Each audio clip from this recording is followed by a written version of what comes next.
哇，老豆，哦大煲細煲咁又有乳鴿，今日諗住整啲咩嘢啊？其實咧，平時整白鷺鷥乳鴿整得多啦。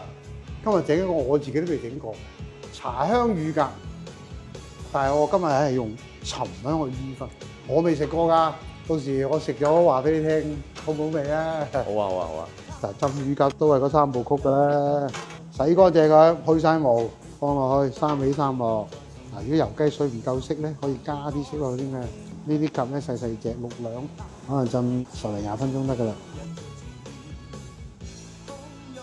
乳鴿浸好，最關鍵嘅步驟嚟啦，落酒，玫瑰老豆，玫瑰露酒，生香去腥。次次都落玫瑰老豆，會唔會醉駕㗎？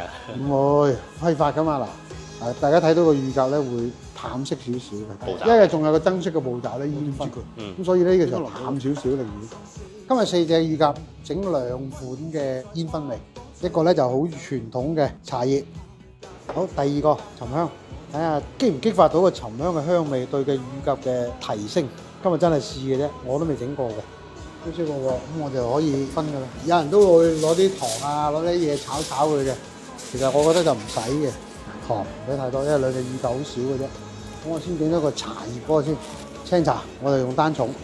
當佢燒到一定嘅煙嗰個香味出嚟嘅時候，我哋先放落去再冚蓋。睇到未？睇到未？開始出啦。咁我哋就可以冚蓋，大概焗佢3到5分鐘得㗎啦。起咯喎！